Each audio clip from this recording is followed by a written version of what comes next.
Muna neman tsira da amincin Allah su tabbata ga manzon Allah da shi da iyalan gidansa da sahabbansa da duk waɗanda suka bi gurabun su wurin da wannan addini har zuwa ran tashin alkiyama. Bayan haka nan ya kuwa muna ce muku assalamu alaikum wa rahmatullahi wa barakatuh.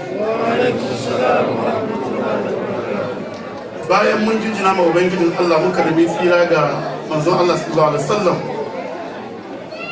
sai mu waiwaya zuwa ga shugaba gabanmu na ahlus sunna wal jama'a ko kuwa na izalatul bid'a wa iqamatus sunna na kasar West Africa baki daya, Dr. Balalau. Muna roƙon ubangijin Allah subhanahu wa ta'ala ya taimaka masa, Allah kuma ya tsare shi, kuma Allah ya bashi lafiya. Bayan haka nan babban sakatarinsa kuma Dr. Malam Kabiru Haruna Gambe, kamar da kuka sani, shi ma ubangijin Allah ya ƙara masa daraja, Allah kuma ya tsare shi. Sa'an nan mu gangaro zuwa ga sarkin zango ko zango sarkin Hausawa na Europe baki daya, bai martaba Allah ƙara masa daraja. Baya haka nan sannan duk malumma da ke tare da mu waɗanda yake suke hidima a cikin wannan ƙungiyar Sautus sunna wurin tada sunna Annabi Muhammad sallallahu alaihi wasallam. Iyayen mu mata, muna roƙon ubangijin Allah tabaraka wa ta'ala Allah ya saka muku da alheri.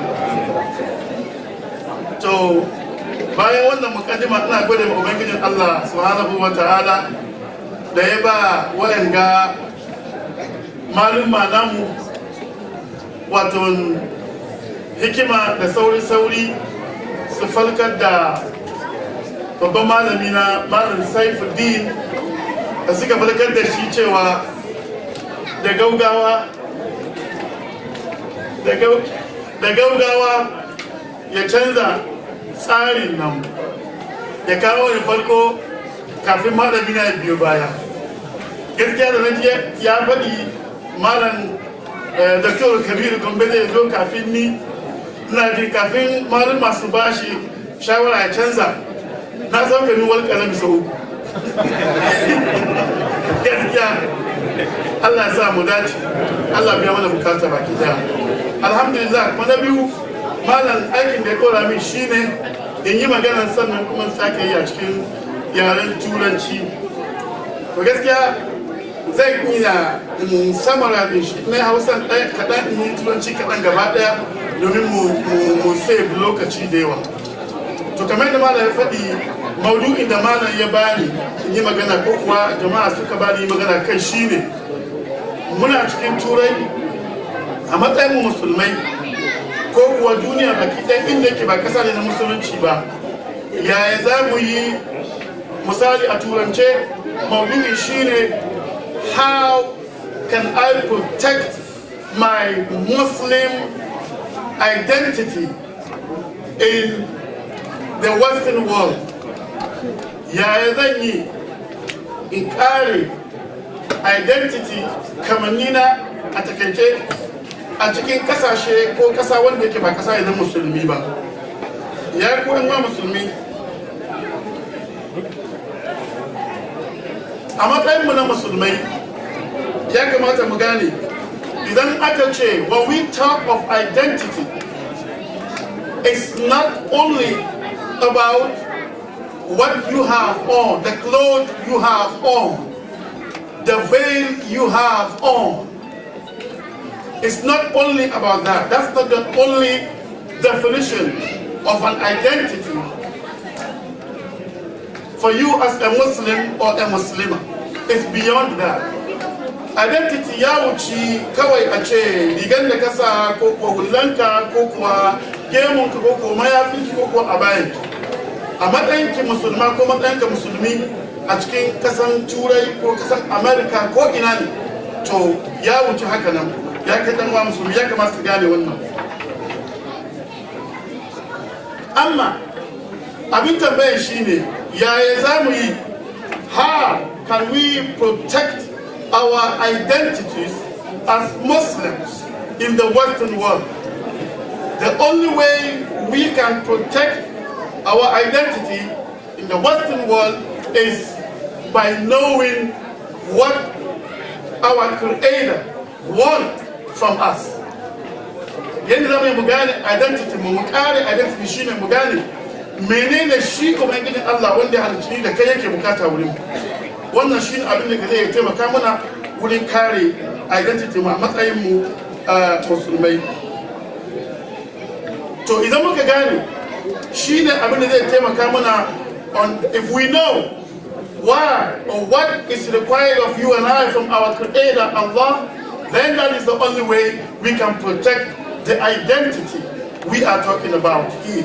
Shine hanya in zamu yi mu kare mu gane identity mu kuma mu kare identity mu a cikin kasashen turawa ko kasashe wanda yake ba na musulmi bane.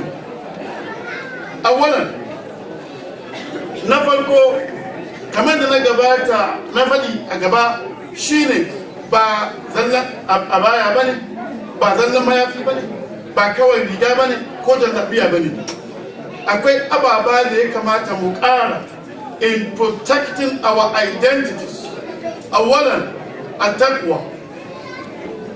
Ya kamata a matsayinka musulmi in kana cikin ƙasa inda yake ba na turawa bane ko ko cikin waɗanda yake ba musulmai bane, to ya kamata ka nuna musu, show them your level of the fear of Allah. That is also part of your identity and in the Western world. Tsoron Allah mutum a cikin ƙasa inda yake kamar inda muke ga, ka nuna ma waɗanda yake ba addinin ku ɗaya ba matsayin tsoron Allahnka, to is part of your identity as a Muslim or as a Muslim. Wannan kenan. Na biyu, idan kana tare da waɗanda yake ba musulmai bane, ka yi kokari idan lokacin sallah ya kai ka bari su gane sallah ya kai, ka tashi ka je kai sallah. It is part of your identity as a Muslim. To get up whenever it is time for salah, to go and pray at its a fixed time, it is part of your identity as a Muslim. Number 3, fasting in the month of Ramadan. Idan kana cikin ɗan uwa wanda ke ba musulmai bane irinka, ba musulmai bane, yin kokarin ka cikin watan Ramadan ka yi azumi kuma ka bari su gane inni sa'imun, ina azumi, is part of your identity. Na san malumma ba lokacin da ake kawo muku karan ciwon ciki da osa kamar cikin azumi. Malam wa kasatan cikin garin ga wani ya ce mini, malam wallahi ban san abin da ya sa ba ciki na bai tashi ciwo sai cikin azumi. Na ce to wannan shekara kai sai dai ka mutu sai dai ka bar duniya. To a ƙarshe kuwa ya yi azumi kuma bai mutu. Maimakon mu yi jinya, treat yourself a month or 2 before Ramadan. Even if you have ulcer, treat yourself, take precautions before Ramadan so that you can prove your identity in the month of Ramadan at work. Whenever your co-worker asks you, no, I can't go for lunch, I can't go for breakfast, I can't go for coffee time because I am fasting. It is your identity as a Muslim. One identity as a Muslim. Sa'annan, my brothers and sisters in Islam, let us try to Islamize socialization instead of trying to socialize Islam. Mu yi kokari abin da yake socialization ne, shakatawa da sauransu. Mu yi kokari mu duba abin da ake yi wanda yake ya saba da addinin mu. Let us try to Islamize it. Mu kawo namu wanda yake bai saba da musulunci ba. It is part of your identity. Wallahi akwai ɗiyanmu da matanmu da iyayenmu, akwai wasu hijabi da ke kuka sa jallabiya da hijabin wallahi in kuka fito ana sani kun kiyaye mutuncin ku ne amma in kyau ne kuna da shi. Therefore, Islamized socialization is not trying to socialize Islam. This is wrong. And this reminds me of my Sheikh Dr. Kabir Gombe. I saw a video of him. Unfortunately, he explained it in details 3 days ago. Wuri kwana wuri kenan wani abokina yake ya ce malam na ce ne salatin ma bai iya ba wai qalu raji'un lafiya ai ga malamin kuna an gan shi da wata mace cikin wato jirgin ruwa malam hatta mace ma ya sa mata na kira don kan ma ya ce matan malami na ce wata mace ta kaga ga su na suna shaki saboda shi yadda malam ke bayani. He said your Sheikh is on the social media having fun with a woman in a boat. So when Sheikh was explaining about that particular video, I tagged him. The man came by and tagged him. After the program, you know what he said? He said, "Go oho," because for kullu kazubin bid dalail yuhdam. A liar, you defeat a liar with evidences. So after Sheikh explained about the video, and that is a year-old video, he bowed down in shame. What he could say was, whatever, as we say in America. Oh, go. So to defeat a liar, prepare your authentic evidences to defeat him. So let us try, as part of our identity is to Islamize socialization instead of socializing Islam. Let us try to make it, to do it in an Islamic way. Wallahi, my dear sisters and my dear daughters and my dear mothers, you can organize a day that you will dress with your nice and expensive hijabs to prove to your colleagues, friends, but Muslims, how modern you are. Do not allow yourself to be used by asking you to wear what we call in America teeny weenies, laffetables. All these are frontless and backless outfits that expose your beauty. Subhanallah. When you kind of kiss out, it makes you a free cinema. You are precious. Your body is so precious that no one should tell you how to look. The only one who can tell you how to look is the creator of your entirety. One day you get a Mickey, go again, haka za ka yi shiri ya zama daidai shi ne wanda ya halicci jikin gaba daya innahu Allah shi ne gaban jikin Allah jalla subhanahu.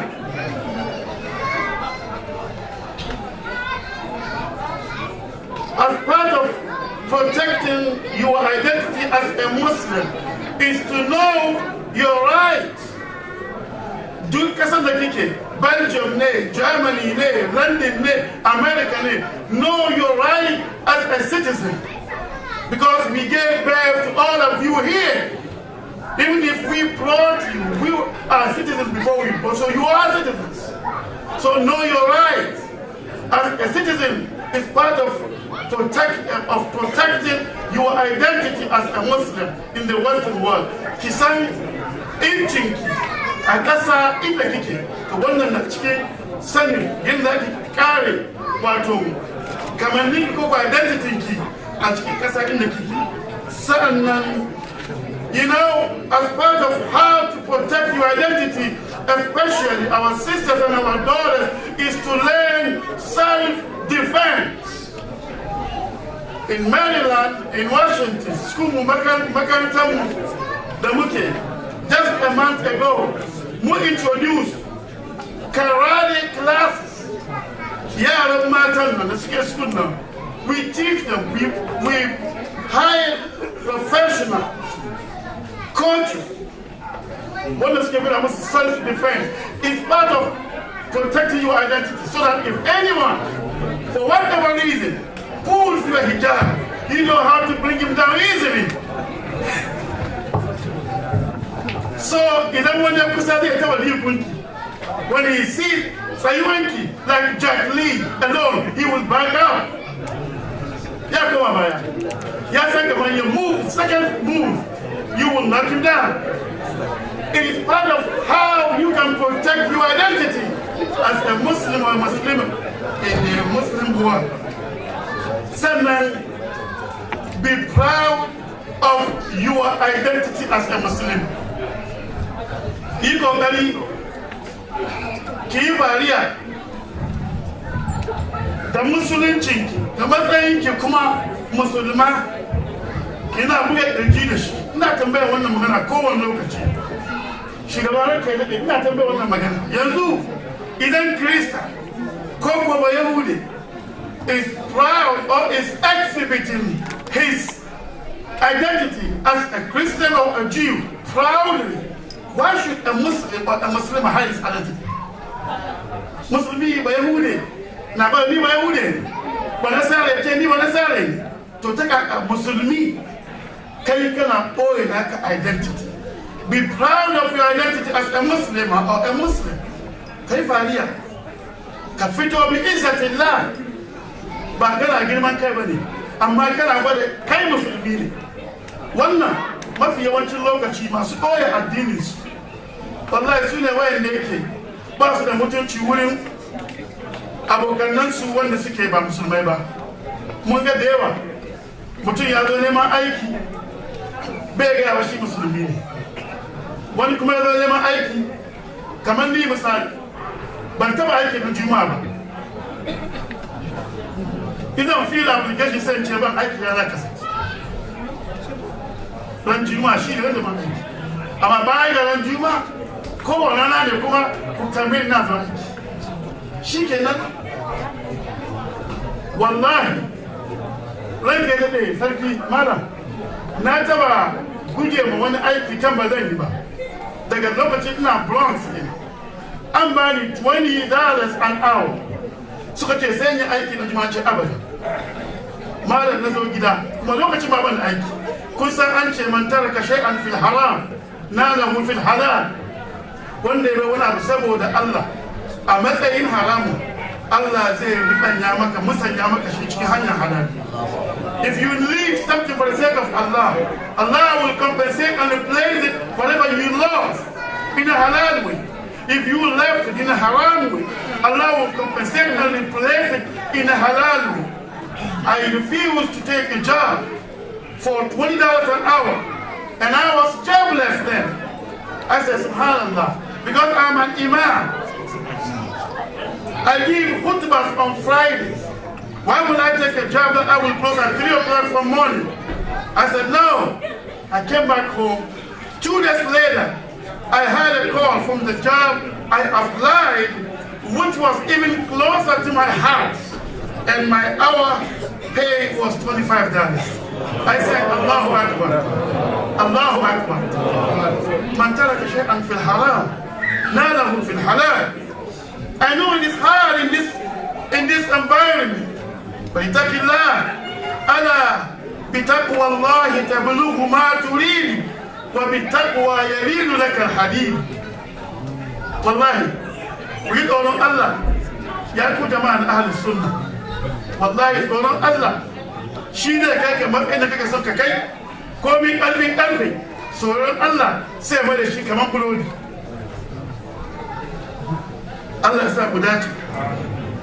A gurguje da yake ba lokaci da yawa ya ku iyaye mu da kuke tare da mu, kun ga wani yara namu ku yi kokari ku rinka gaya musu cikin gidajenku as part of how they can protect their identity and be proud of it is by you at home telling them how beautiful they look in their hijab. Tell them, you are so beautiful, my daughter. Do you know why? Because if she goes outside and a stranger says, "You're so beautiful," she will tell them, "I know, because my mommy tells me that all the time." Idan kuna gaya ma ɗiyanku, kai amma kin yi kyau, hijabin da subhanallah, kai kaza, da ta fita waje in wani mugu, ta ce kai amma kina da ita ce, ai na sani kullum, na gaji ma da ji kullum ma ana gaya ne. It's a solution. Allah sa mu dace. Ya kuwa musulmai, my sisters, I'm on you because mu mazaje na iya fitanan da har yi tafiya tun daga nan malam har Sokoto ba gane wani musulmi ne. Amma ku from afar ana ganewa ke musulmani, and I see this opportunity to let you know, our daughters, that we know what you go through with your hijab on the street. We know. We know the struggles you go through. We know how you try to defend yourself because you see that your colleague or your classmate, she dresses and exposes herself. Why can't I? We know what you are going through. But what we want you to know is that is your identity and be proud of it.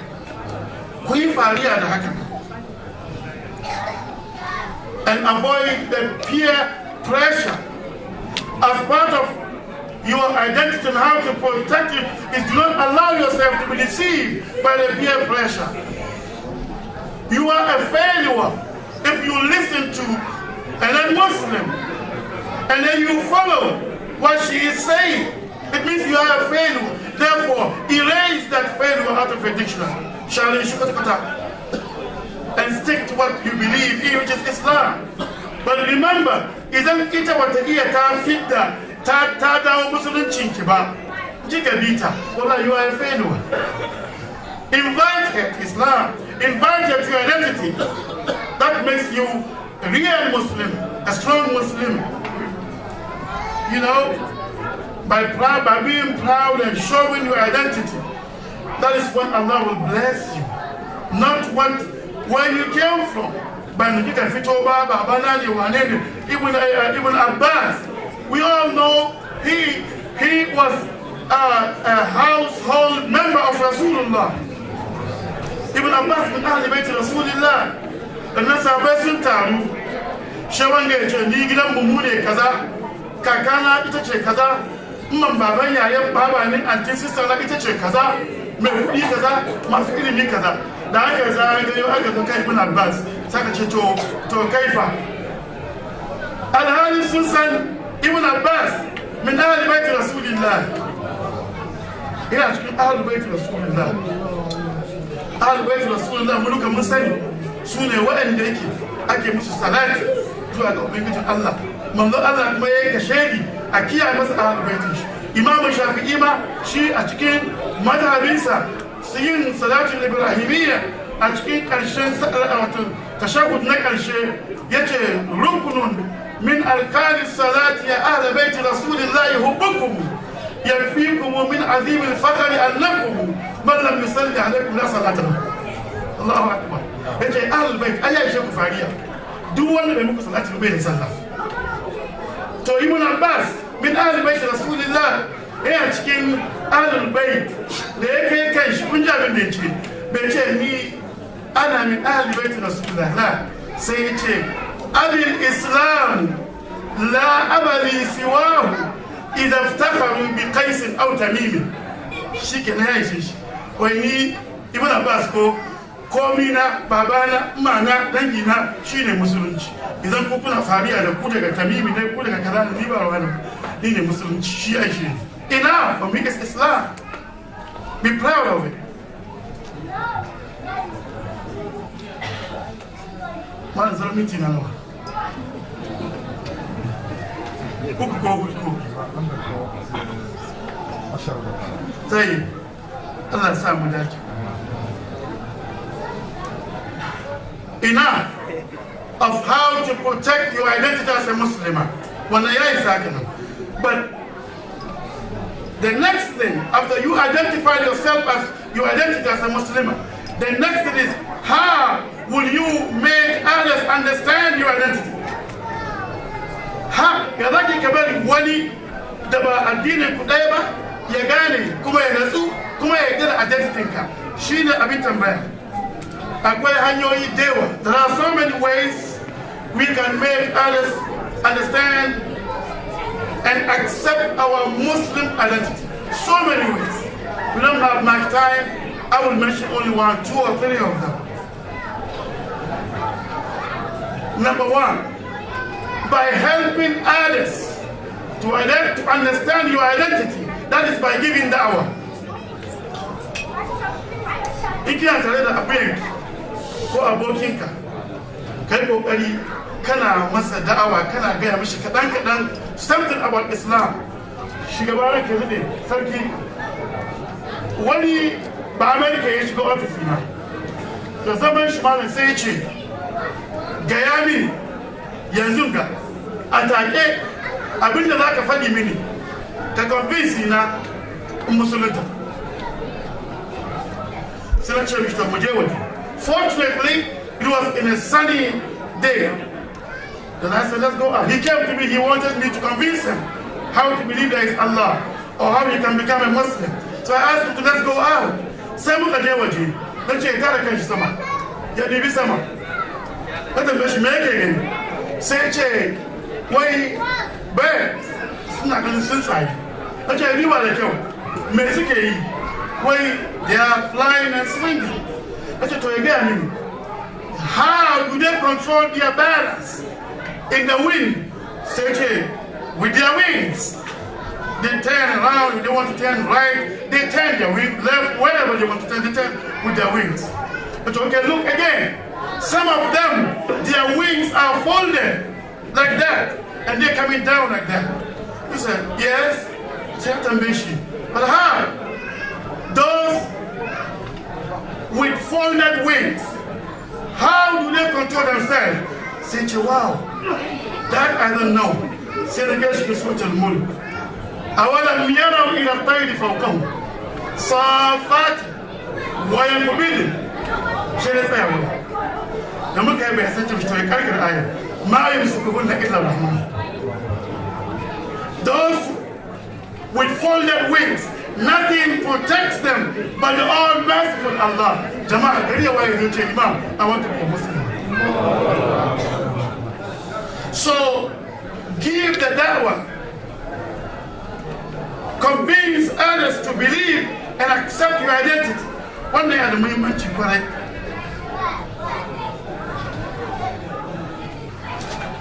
My sisters, let others understand you are not oppressed to put on the hijab. Kubali Sugani, you were not forced. But I'm takura miki ne kisa hijab ko kisa la. Innama kin sa ne biyayya ga Allah. Because suna ganin kaman, why do you have this? You look so beautiful without this. They will do everything to confuse you. Let them know you're not oppressed, you're not forced to wear them, but you're wearing it because you believe it is a command from the one who created the body. He asked you to cover it up, to make it more precious. Do not be like a free cinema.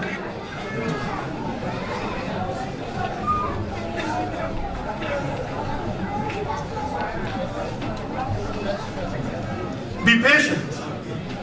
That's how you make others understand your identity. Be patient with other people. Let them see how patient you are. When you deal with non-Muslims, as part of how to make them understand your Muslim identity is to be patient with them. Do not be a quick temper, because they will link it to your Iman. They will link it to Islam. You know what? Islam is not even a peaceful religion. Let them know it is peaceful.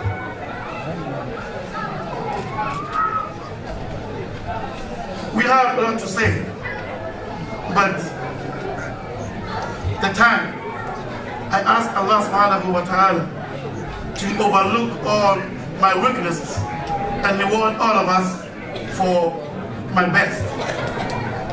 أقول قولي هذا وأستغفر الله العظيم لي ولكم ولسائر المسلمين من كل ذنب فاستغفر الله إنه هو الغفور الرحيم. السلام عليكم ورحمة الله وبركاته.